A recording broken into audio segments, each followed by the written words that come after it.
जी good evening class. Good evening sir. कैसे हैं आप सब? हाँ सर, हम तो अच्छे हैं, आप सुनाएं। बेहतरीन एकदम। जी सोनम जी भी क्लास में है। सोनम, आवाज़ आ रही है मेरी? हाँ जी, good evening sir. Very good evening Sonam, कैसे हैं आप? हाँ जी, ठीक हूँ। अच्छा, कहाँ से आप, कौन से गांव से हैं? चटोली हरिया से? हाँ जी। जयद्रथ भाई के गांव से ही हैं? हाँ जी, उनके गांव से ही हूँ। एलएलबी कब हुआ है आपका? सर मेरा एलएलबी नहीं हुआ अभी, अंडर ग्रेजुएट है? लास्ट ईयर है। बहुत अच्छी बात है, आप लास्ट ईयर से तैयारी में हाँ लगना चाह रहे हैं तो बड़ी खुशी की बात है, क्योंकि बहुत से लोग देरी से तैयारी में लगते हैं। और देखिए, आप जुडिशल सर्विस की तैयारी करना चाहते हैं तो ये एक कठिन तपस्या है। एक दिन की तैयारी से या एक महीने की तैयारी से या 6 महीने की तैयारी से कुछ होने वाला नहीं है। आपको कंटिन्यूएशन में तैयारी में रहना है। बहुत बड़ा वास्ट जो है इसका सिलेबस है, और आपकी नॉलेज को भी आपको मेहनत से तराशना पड़ेगा, तब जाके आप उस एग्ज़ाम के लिए अपने आप को एलिजिबल पाओगे। ठीक है? आपने हाँ जी सर। जैसा मैंने आपको मैसेज पे लिखा था कि हमारी कुछ क्लासेस पड़ी हुई हैं यूट्यूब पर, तो देखी आपने? हाँ जी, यूट्यूब पे देखी थी जी। हाँ जी। तो देखिए, हम सीआरपीसी पढ़ रहे हैं फ़िलहाल, और सीआरपीसी में अध्याय 14 तक हम देख चुके हैं। अध्याय 15 आज हम शुरू करने जा रहे हैं। तो जो पिछली क्लासेस हैं वो आप यूट्यूब से पूरी प्लेलिस्ट आपको मिल जाएगी, धारा 1 से लेके सीआरपीसी की। आईपीसी की पूरी पड़ी हुई है, पूरा आईपीसी पड़ा हुआ है। ठीक है ना? तो वैसे तो आप ठीक है सर। सीआरपीसी आपने अपनी एलएलबी के दौरान भी पढ़ी होगी, हाँ जी। है ना? तो चलिए अध्याय 15 हम लोग डिस्कस करते हैं और उसको क्लियर करने का प्रयास करते हैं। Anu, how are you? Evening sir. Very good evening. जी, तो अध्याय 15 बात करता है मजिस्ट्रेटों से परिवाद, कंप्लेंट्स टू मजिस्ट्रेट। ये हमने पीछे एक धारा में पढ़ा था, परिवाद पर संज्ञान। कौन सी धारा है कल्पना? सर धारा 190। 190 के कौन से पार्ट से हम लोग ये संज्ञान लेते हैं, मतलब मजिस्ट्रेट लोग संज्ञान लेते हैं परिवाद पर? 190 एक का। हाँ, 190 ए बी सी 3 बातें वहाँ बताई हुई हैं। 190 ए में ये बताया गया है कि मजिस्ट्रेट जो है किसी घटना के संबंध में यदि उससे डायरेक्ट परिवाद किया जाए तो उस परिवाद पर संज्ञान लेके मामले की सुनवाई शुरू करता है। ये अध्याय 15 उसी की बात कर रहा है। और 190 बी क्या बात करता है एनु? सर डी में तो पुलिस रिपोर्ट की बात की गई है, पुलिस रिपोर्ट सेक्शन की। 173 में जो है।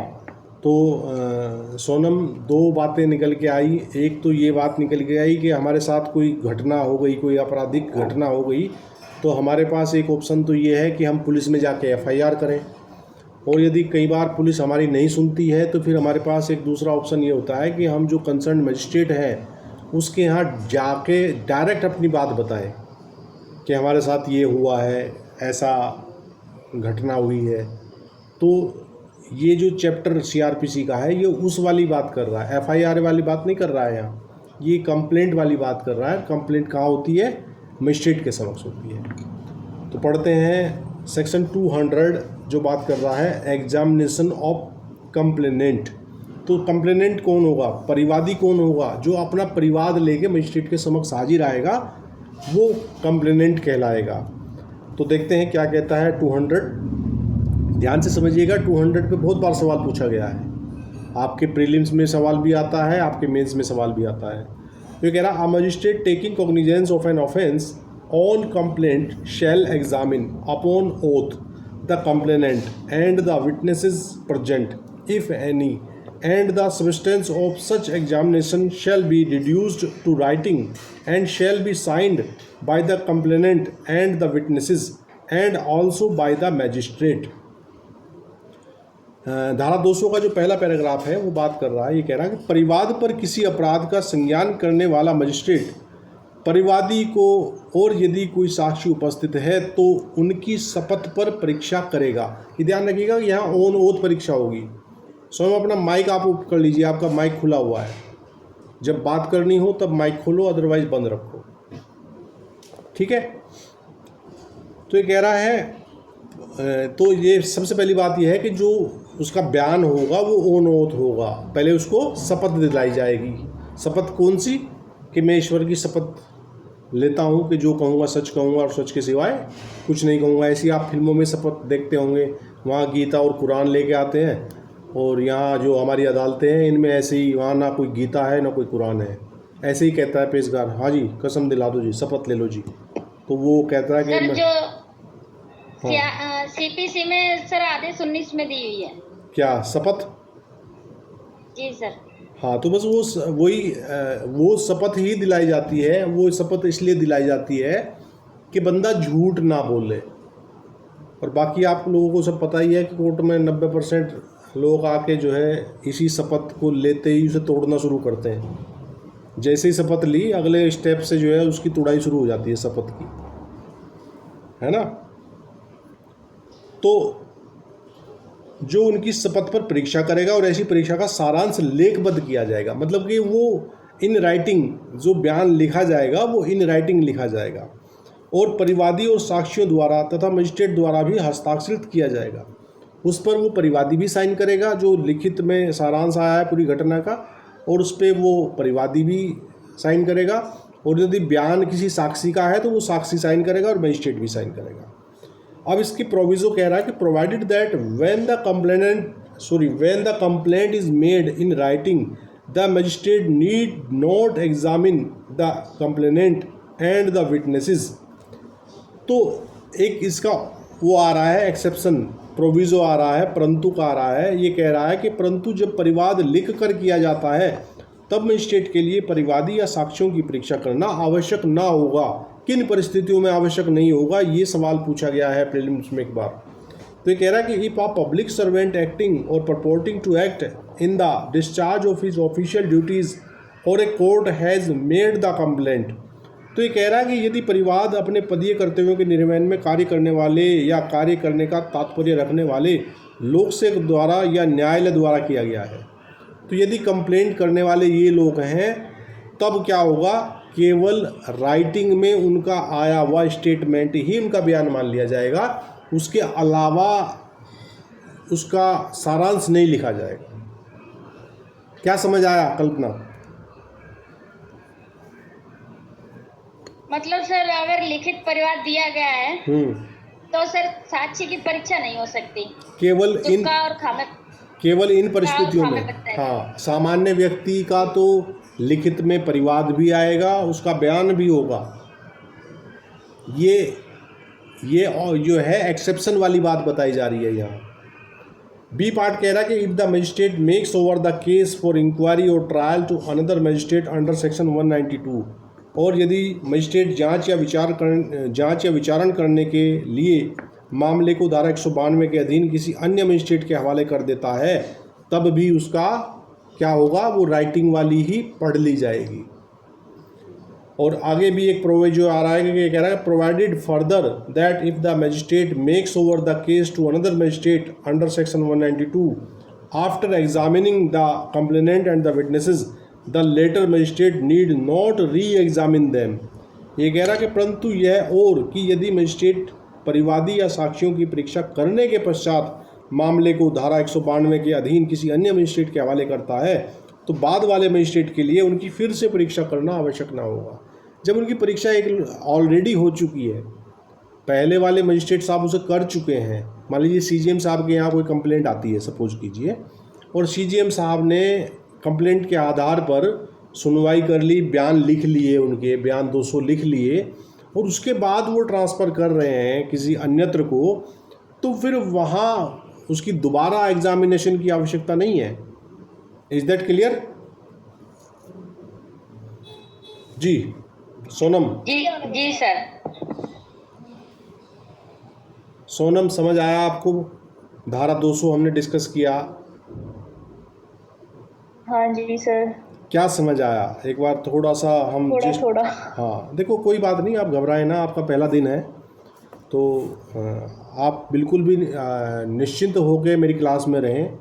आप यहाँ गलतियाँ करें लेकिन जवाब दें, इस बात का ध्यान रखें कि अगर कोई क्वेश्चन किया जाता है तो उसका जवाब दें। आप गलत जवाब देंगे उसके लिए मैं तैयार हूँ, उसे सही करने के लिए, लेकिन आप अगर चुप मुंह पे पट्टी बांध के क्लास में बैठेंगे तो उसका आप ही का नुकसान है, मेरा कोई नुकसान नहीं है।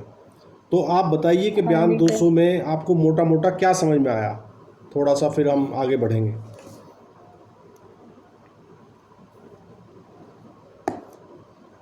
पहली बात तो मैंने ये बताई कि परिवाद होता क्या है। आप ये बताइए कि मैंने परिवाद के विषय में क्या बताया।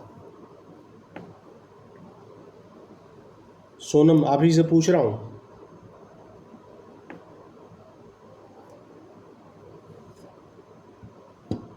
सर परिवाद का तो नहीं मुझे पता।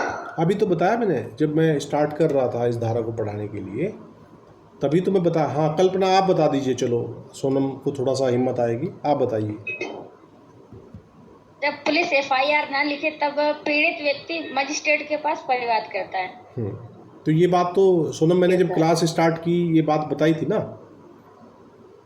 हाँ जी। मैं बता के ही पूछूंगा आपसे, चूंकि आप फ्रेशर हैं, एलएलबी कर रही हैं अभी, तो जो बात मैं समझाऊंगा उसी के विषय में आपसे क्रॉस क्वेश्चन करूंगा। मुझे पता है कि आपका स्तर ऐसा नहीं है कि मैं आपसे डायरेक्ट बड़े बड़े सवाल करूँगा और आप उनका जवाब मुझे देंगी। मैं ऐसी आपसे कतई उम्मीद नहीं परेशान बिल्कुल मत हो, हम भी ऐसे ही थे। हाँ तो धारा 200 आपको लगभग क्लियर हो गया है। इनू आगे बढ़े। हाँ जी सर। 201 अगली जो इसकी धारा है ये बात करती है procedure by magistrate not competent to take cognizance of the case. ये कह रहा है कि यदि मजिस्ट्रेट ऐसा है जो संज्ञान करने के लिए कॉम्पिटेंट नहीं है, कॉम्पिटेंट का मतलब सक्षम नहीं है, ठीक है, तो 201 में वो क्या करेगा व्यक्ति, जो मजिस्ट्रेट है वो क्या करेगा। ये कह रहा है कि if the complaint is made to a magistrate who is not competent to take cognizance of the offence, जो सक्षम नहीं है संज्ञान लेने की वजह से। संज्ञान लेने के कारण सक्षम ना होने का क्या कारण हो सकता है भाई? सक्षमता, एक तो उसकी पावर नहीं है संज्ञान लेने की, दूसरी एक ये है कि उसको क्षेत्राधिकार का अभाव है, ऐसा है ना। जी सर। तो ये कह रहा है, इसका ए पार्ट कह रहा है ही शैल है, तो शैल वर्ड आते ही सोनम, जहाँ आपको इंग्लिश वर्जन में शैल वर्ड नज़र आए तो शैल का मतलब है कि वो कोर्ट के लिए मैंडेटरी है ना। और जहाँ मे शब्द आए वहाँ आप समझ लीजिए कि वो कोर्ट का डिस्क्रिशनरी पावर है। डिस्क्रिशनरी पावर और मैंडेटरी पावर क्या होती है वो कल्पना आपको बता देगी। कल्पना बताना क्या होता है मैंडेटरी और क्या होता है डिस्क्रिशनरी।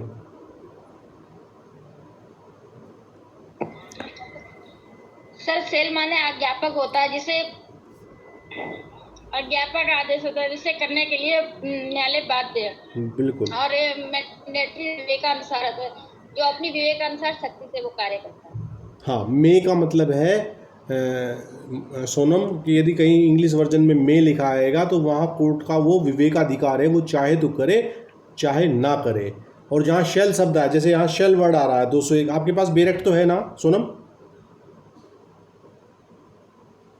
हाँ जी। हाँ, तो बेरेक्ट की इंग्लिश वर्जन में देखें the offence he shall word को अंडरलाइन कर लीजिए, ठीक है। कह रहा ए if the complaint is in writing. Mandatory का क्या बताया सर? मैंडेटरी का मतलब है आज्ञापक, कोर्ट बाध्य है उसे करने के लिए।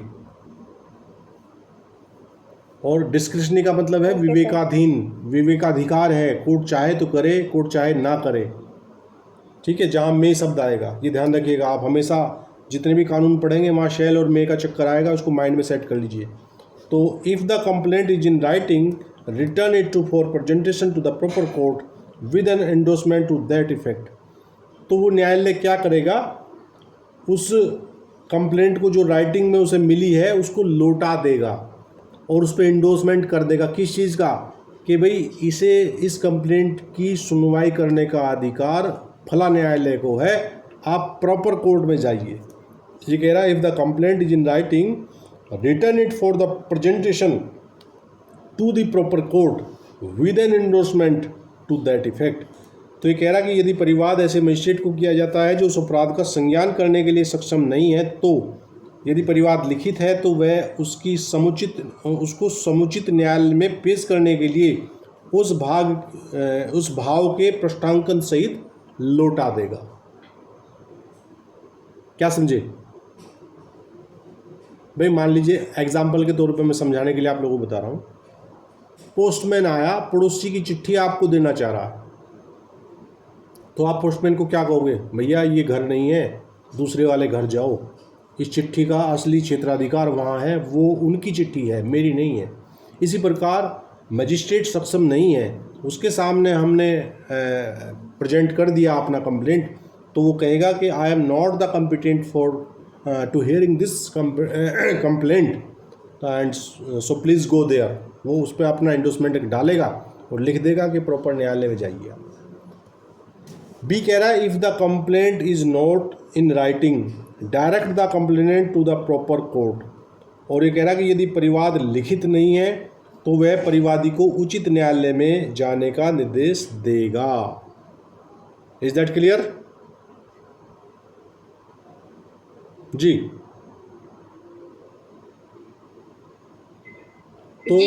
तो दो बातें निकल के आ रही हैं कि जो परिवाद है वो लिखित में भी हो सकता है, वो ओरली भी हो सकता है, लेकिन सामान्य जो प्रैक्टिस है कोर्ट के अंदर वहाँ हम लोग लिखित में ही परिवाद दाखिल करते हैं और फिर उसके बाद बयानों के सारांश लिखे जाते हैं मजिस्ट्रेट के द्वारा। वो हम धारा 200 में पढ़ के आए हैं कि वो बयान लिखेगा।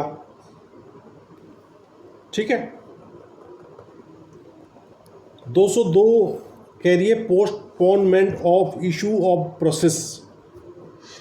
आदेशिका के जारी किए जाने को मुलतवी करना। मुलतवी शब्द आप लोगों ने पहले भी सुना होगा। मुलतवी किसे कहते हैं? सर किसी आदेश को रोकना। हाँ, पोस्टपोन कर देना। ये कह रहा है कि any magistrate on receipt of a complaint of an offence of which he is authorized to take cognizance or which has been made over to him under section 192 may, if he thinks fit, and shall in a case where the accused is residing at a place beyond the area in which he exercises his jurisdiction, postpone the issue of process against the accused and either inquire into the case himself or direct an investigation to be made by a police officer or by such other person as he thinks fit for the purpose of deciding whether or not there is sufficient ground for proceeding। तो 202 ये कहता है कि जो आदेशिका क्या है? Process किसे कहते हैं? एनु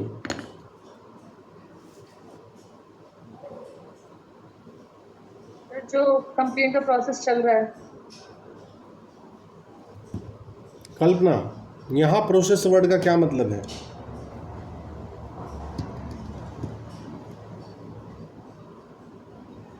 हाँ सर, जो कंप्लेंट की प्रक्रिया चल रही है उसे रोकना है। ये कह रहा है postponement of issue of process. Issue वो आदेशिका हम समन वारंट आदि पढ़ के आए हैं, जो धारा 61 से पढ़ के आए हैं, ये जी सर जी। वो जारी एक्चुअली जब मैं मान लीजिए आप मजिस्ट्रेट हैं, आपके सामने मैं कंप्लेंट बन के आया, मैंने अपनी कंप्लेंट में अपने बयान 200 करा दिए, मैंने अपने गवाहों के बयान भी करा दिए, मैंने अपने बयान भी करा दिए। उसके बाद न्यायालय जो है वो जो क्या करेगा, यदि न्यायालय को ऐसा प्रतीत होता है कि हाँ भाई बेचारे के साथ गलत हुआ है, तो फिर क्या करेगा? जिसके विरुद्ध हमने वो कंप्लेंट डाली है वो उसके लिए आदेशिका जारी करेगा, उसके लिए समन इशू करेगा। तो यहाँ जो प्रोसेस वर्ड है ये वो वाला प्रोसेस है, आदेशिका। हिंदी वर्ड देखिए, आदेशिका। Is that clear? जी जी सर। तो ये उसको जारी करने का पोस्टपोनमेंट 202 में है। और ये कह रहा है कि यदि कोई मजिस्ट्रेट ऐसे अपराध का परिवाद प्राप्त करने पर जिसका संज्ञान करने के लिए वह प्राधिकृत है, या तो पहली बात तो यह प्राधिकृत है, या जो धारा 192 के अधीन उसके हवाले किया गया है। हमने बताया था 192 में कि मजिस्ट्रेट जो है, मान लीजिए सीजीएम के यहाँ कोई कंप्लेंट डली तो सीजीएम चाहे तो उसे खुद सुन ले या अपने किसी सबऑर्डिनेट से सुनवा ले। तो 192 यही तो पढ़ के आए थे ना हम 192 में। जी सर। तो हवाला किया गया है तो वो ठीक समझता है तो यदि उसको लग रहा है तो और ऐसे मामले में ब्रैकेट में आ रहा है संशोधन है एक, कब का है, 23/6/2006 का संशोधन है। ये कह रहा है और ऐसे मामले में जहां अभियुक्त ऐसे किसी स्थान में निवास कर रहा है जो उस क्षेत्र से परे है जिसमें वह अपनी अधिकारिता का प्रयोग करता है, ठीक है, तो अभियुक्त के विरुद्ध आदेशिका का जारी किया जाना मुलतवी कर सकता है और वह विनिश्चित करने के प्रयोजन से कि कार्रवाई करने के लिए पर्याप्त आधार है अथवा नहीं, या तो स्वयं ही मामले की जांच कर सकता है या किसी पुलिस अधिकारी द्वारा या अन्य ऐसे व्यक्ति द्वारा जिसको वह ठीक समझे अन्वेषण किए जाने के लिए निर्देश दे सकता है। तो देखिए यहाँ भी कंप्लेंट में भी मजिस्ट्रेट को पावर है कि वो अन्वेषण के आदेश दे दे, इन्वेस्टिगेशन के आदेश दे दे। इसके अलावा एक धारा हम और पढ़ के आए हैं पीछे जिसमें इन्वेस्टिगेशन के आदेश जारी करने का आदेश मजिस्ट्रेट करते हैं। वो कौन सी धारा है एनु?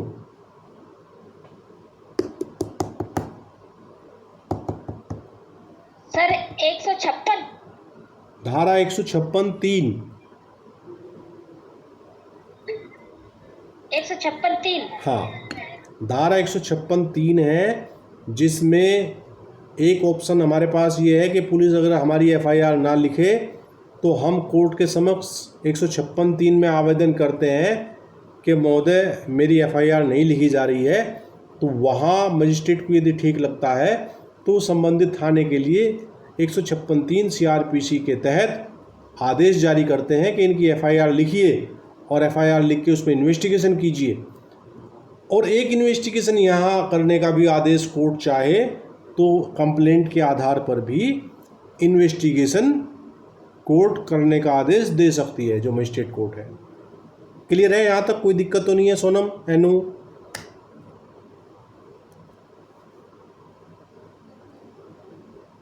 एनु हाँ जी सर। क्लियर है? लेकिन जो 156(3) की इन्वेस्टिगेशन है और जो यहाँ वाली इन्वेस्टिगेशन है उसमें थोड़ा डिफरेंस है। वहाँ तो फुल फ्लैश आदेश है इन्वेस्टिगेशन का, लेकिन यहाँ जो इन्वेस्टिगेशन का आदेश दिया जाएगा उसमें पुलिस के हाथ कुछ बंधे रहते हैं, वहाँ पुलिस के हाथ पूरे खुले रहते हैं। 156(3) वाला जो अन्वेषण का आदेश है वो ऐसे ही होता है फिर कि मानो जैसे डायरेक्ट थाने में एफआईआर हुई हो, मजिस्ट्रेट के आदेश से एफआईआर होना या डायरेक्ट एफआईआर होना, 156(3) के तहत पुलिस को सब राइट हैं। जो डायरेक्ट वाली एफआईआर में है वो 156(3) वाली में है। लेकिन यहाँ के बारे में कुछ कह रहा है इसका प्रोविज़ो कह रहा है कि provided that no such direction for investigation shall be made, परंतु अन्वेषण के लिए ऐसा कोई निर्देश वहाँ नहीं दिया जाएगा। कहाँ नहीं दिया जाएगा? Where it appears to the magistrate that the offence complained of is triable exclusively by the court of session। तो ये कह रहा कि जहाँ मजिस्ट्रेट को यह प्रतीत होता है कि वह अपराध जिसका परिवाद किया गया है अनन्यतः सेशन न्यायालय द्वारा विचारणीय है। ऐसे कौन से मामले होते हैं जो अनन्यतः एक्सक्लूसिवली सेशन कोर्ट के द्वारा विचारणीय होते हैं? कल्पना?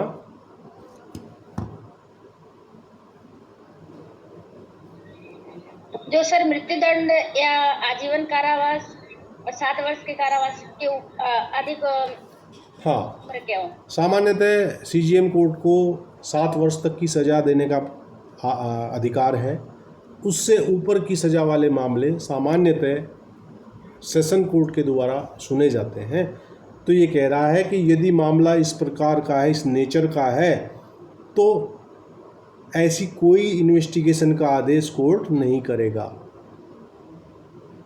ठीक। बी कह रहा है where the complaint has not been made by a court unless the complainant and the witnesses present if any have been examined on oath under section 200। और ये कह रहा है कि जहाँ परिवाद किसी न्यायालय द्वारा नहीं किया गया है, जब तक कि परिवादी की या उपस्थित साक्षियों यदि कोई हो, धारा 200 के अधीन शपथ पर परीक्षा नहीं कर ली जाती है।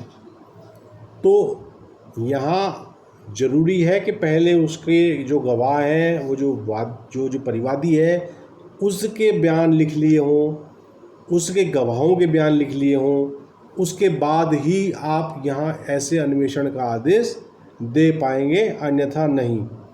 ठीक है। और इसका सेकंड कह रहा है 202 का सेकंड कह रहा है 202 क्लोज 2 यानी कि सब सेक्शन 2 सॉरी, ये कह रहा है in any inquiry under sub section 1 the magistrate में if he thinks fit take evidence of witnesses on oath. और उपधारा 2 के अधीन किसी जांच में यदि मजिस्ट्रेट ठीक समझता है तो साक्ष्यों का शपथ पर साक्ष्य ले सकता है। वो 202 में जो जांच कर रहा है उसमें वो साक्षियों के बयान फिर शपथ पे लेगा। Is that clear?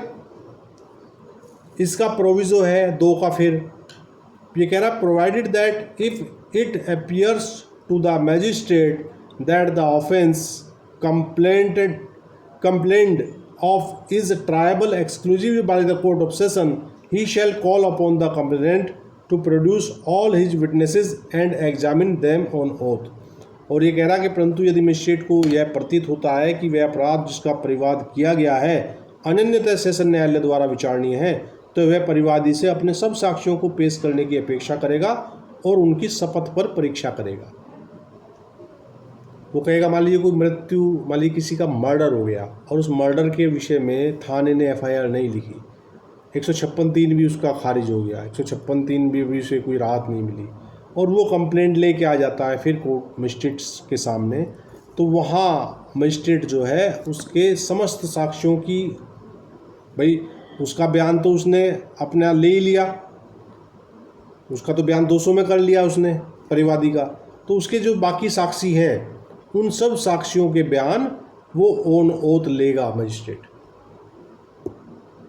क्लियर है? सब सेक्शन 3 कह रहा है if N investigation under sub section 1 is made by a person not being a police officer, he shall have for that investigation all the powers conferred by this code on an officer in charge of a police station except the power to arrest without warrant। तो यहाँ उपधारा 3 में अंतर बताया है 156(3) वाली FIR वाली investigation में और यहाँ वाली इन्वेस्टिगेशन में अंतर यहाँ बताया गया है। ये कह रहा कि यदि उपधारा 1 के अधीन अन्वेषण किसी ऐसे व्यक्ति द्वारा किया जाता है जो पुलिस अधिकारी नहीं है, तो उस अन्वेषण के लिए उसे वारंट के बिना गिरफ्तार करने की शक्ति के सिवाय पुलिस थाने के भारसाधक अधिकारी को उस संहिता द्वारा प्रदत्त सभी शक्तियाँ होंगी। देखिए वहाँ अन्वेषण का आदेश जो है वो कहा गया था कि या तो कोई पुलिस अधिकारी अन्वेषण करे या अन्य ऐसे व्यक्ति जिसको वह ठीक समझे अन्वेषण के लिए निर्देश दे सकता है। तो मजिस्ट्रेट ने यदि किसी ऐसे व्यक्ति से अन्वेषण कराया है जो पुलिस अधिकारी नहीं है, तब ऐसी अवस्था में वो जो व्यक्ति है उसको बिना वारंट के गिरफ्तारी के अलावा और सारे राइट प्राप्त हैं अन्वेषण करने में। वो बयान लिखेगा, है ना, नक्शा बनाएगा, सारे काम करेगा, लेकिन गिरफ्तारी नहीं कर पाएगा वो विदाउट वारंट, जबकि पुलिस अधिकारी विदाउट वारंट जो है संज्ञेय मामलों में गिरफ्तार कर सकते हैं अभियुक्त को। कुछ क्लियर हुआ है? कुछ समझ आया है? सोनम हाँ जी, थोड़ा बहुत। आपको कुछ लैंग्वेज अटपटी सी लग रही होगी और इतना डीपली भी आपने CRPC को या किसी कानून को नहीं पढ़ा होगा, मैं समझता हूँ।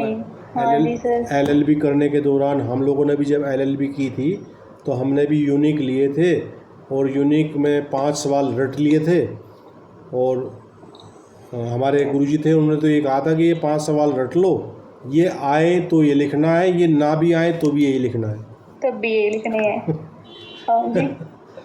तो मैं समझ सकता हूँ कि एलएलबी करते वक्त कानून का जो ज्ञान होता है वो कितना होता है, I can understand very well. लेकिन यदि आप किसी मकसद के लिए हमारे साथ जुड़े हैं तो उसके लिए आपको जो है प्रॉपर क्लासेस अटेंड करनी होंगी और ध्यान से जो यहाँ पढ़ाया जाए उसका रिवीजन भी करना होगा। कुछ समझ ना आए आप 2 बार पूछो, 10 बार पूछो, उसकी कोई समस्या नहीं है किसी किस्म की, आपकी पूरी हेल्प की जाएगी, है ना। हाँ जी सर। ठीक है। और बाकी तो हमारी क्लास में ऐसे ऐसे लोग भी आते हैं जो 10 मिनट क्लास से जुड़ते हैं और 10 मिनट में ही जज बन के निकल लेते हैं। तो ये बड़ा धैर्य का विषय है। अब ये 203 बात कर रहा है डिसमिसल ऑफ कंप्लेंट, परिवाद का खारिज किया जाना। अब किसी चीज़ को खारिज कब करोगे आप? भाई आपके सामने कोई बात आई है, उसे खारिज कब करोगे? तो 203 ये कह रहा है if after considering the statements on oath if any of the complaint and of the witnesses and the result of the inquiry और इन्वेस्टिगेशन इफ़ एनी। ठीक है, ये कह रहा है कि जो परिवादी, सॉरी पूरा पढ़ लेते हैं इसको, फिर बाद में हिंदी वर्जन समझाएंगे। If any under section 202 the magistrate is of opinion that there is no sufficient ground for proceeding he shall dismiss the complaint and in every such case he shall briefly record his reasons for so doing. तो देखिए आपके समक्ष कोई बात आ रही है तो आप उसे उसे रिजेक्ट कब करते हो? जब आपको लगता है कि भाई इस बात में कुछ दम नहीं है। रिजेक्शन कब होगा? जब कोई दम नज़र ना आए। तो वही बात 203 कह रही है। ये कह रहे हैं कि यदि परिवादी के और साक्ष्यों के शपथ किए गए कथन पर यदि कोई हो, ठीक है, और धारा 200 के अधीन जांच या अन्वेषण के यदि कोई हो, भाई अगर जांच या अन्वेषण कराया है तभी तो होंगी वे, और बयान लिखे गए हैं तभी वे होंगे, ठीक है। क्योंकि कुछ कंडीशन ऐसी भी तो पढ़ के आए हैं कि जहाँ बयान लिखा ही नहीं जाता। वो कौन सी कंडीशन पढ़ के आए हैं हम पीछे जिसमें बयान नहीं लिखता है मजिस्ट्रेट? कल्पना, सर ध्यान नहीं आ रहा, आता तो बता दें। अरे 200 में ही आया था ना, 200 का सब क्लोज ए और बी आया था, उपधारा 1 का ही, मतलब 200 के पहले पैरे का ही। धारा तो एक ही है 200 में, उसमें उपधारा ही नहीं, पूरा एक ही पैराग्राफ है। वो बताया था कि यदि परिवाद अपने पदी कर्तव्यों के निर्वहन में कार्य करने वाले या कार्य करने का तात्पर्य रखने वाले लोक सेवक द्वारा या न्यायालय द्वारा किया गया है, तो फिर उनका जो इन राइटिंग जो कंप्लेंट आता है वो बयान लिखने की आवश्यकता नहीं है फिर उन्हें, है ना। जी जी सर। हाँ, तो यही बात तो हम बताए थे अभी पीछे। तो उसी के बारे में ये यदि कोई हो ये शब्द आ रहा है, तो ये बातें हैं कि ये हो भी सकते हैं और ये नहीं भी हो सकते हैं। भाई मजिस्ट्रेट चाहे तो जांच या इन्वेस्टिगेशन कराए, चाहे तो ना कराए। उसको यदि ऐसा प्रतीत होता है तभी तो कराता है वो। क्यों, क्या समझे?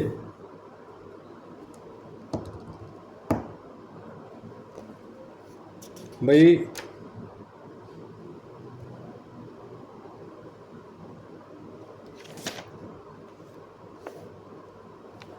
क्लियर है?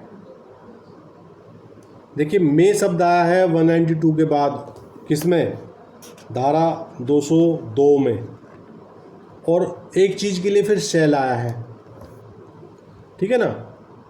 ये कह रहा है कि इफ़ ही थिंक्स फिट, मे और शैल आपको 202 में ही नज़र आ गया। पहले शैल वर्ड आया था, फिर मे वर्ड आया है, और एक चीज़ के लिए शैल जोड़ा गया है इसमें। और ऐसे मामले में जहाँ अभियुक्त ऐसे किसी स्थान में निवास कर रहा है जो उस क्षेत्र से परे है जिसमें वह अपनी अधिकारिता का प्रयोग करता है, तो यदि वैसा है तो फिर उसमें कोर्ट बाउंड है जांच या अन्वेषण कराने के लिए। क्लियर हुआ कल्पना? जी सर। तो ये कह रहा है कि यदि परिवादी के और साक्ष्यों के शपथ पर किए गए कथन पर यदि कोई हो और धारा 200 के अधीन जांच या अन्वेषण के यदि कोई हो, परिणाम पर विचार करने के पश्चात मजिस्ट्रेट की यह राय है कि कार्रवाई करने के लिए पर्याप्त आधार नहीं है, तो वह परिवाद को खारिज कर देगा और ऐसे प्रत्येक मामले में वह ऐसा करने के अपने कारणों को संक्षेप में अभिलिखित करेगा। आप ऐसे ही केवल सिंगल वर्ड लग के खारिज नहीं कर पाएंगे परिवाद को, आप अपने परिवाद को, उस परिवाद को खारिज करने की रीजनिंग देंगे कि इस वजह से मैं ये परिवाद खारिज कर रहा हूँ या कर रही हूँ, व्हाट्सोएवर। क्लियर है? तो ये अध्याय 15 में हमने 200, 201 और 203 तीन धाराएं पढ़ी। यहाँ तक आपका अध्याय 15 समाप्त होता है। अब अगला अध्याय जो बात कर रहा है, अध्याय 16, वो मजिस्ट्रेट के समक्ष कार्रवाई किए जाने की बात कर रहा है कि मजिस्ट्रेट के समक्ष कार्रवाई किन किन स्टेप्स पे फिर चलेगी। यदि वो जो मामला है, वो जो परिवाद है वो खारिज नहीं हुआ 203 में, तो फिर अगला स्टेप जो है अध्याय 16 में शुरू हो जाता है। ठीक है? तो चलिए आज की क्लास को हम यहीं विराम देते हैं और अगली क्लास में हम अध्याय 16 का डिस्कस करेंगे। आप सभी को शुभ रात्रि, good night, all the best, शब्बा खैर। ठीक है गुड सोनम? नाइट सर, हाँ थैंक यू सर। सोनम, आज की क्लास समाप्त हो रही है, मिलेंगे कल की क्लास में। अध्याय 16 कल की, और जो ये पढ़ा है इसको आप रिवाइज करिए। अध्याय 15 को आप ध्यान से पढ़िएगा, कहीं कुछ समस्या होगी तो हाँ जी। बताइए। ओके, शुभ रात्रि। सर प्लेलिस्ट यूट्यूब पे ही मिल जाएगी सर, NVR लो क्लासेस। NVR लो क्लासेस आप खोलिए, वहाँ आपको चैनल मिल जाएगा इस नाम से, उसे सब्सक्राइब कर लीजिए। और फिर जब उसमें आप सारी वीडियो और प्ले लिस्ट खोलोगे तो प्ले लिस्ट एक IPC की और CRPC की प्ले लिस्ट मिल जाएगी आपको। ठीक है? Okay sir. हाँ, okay, good okay night, sir. Good night. Okay sir, good night.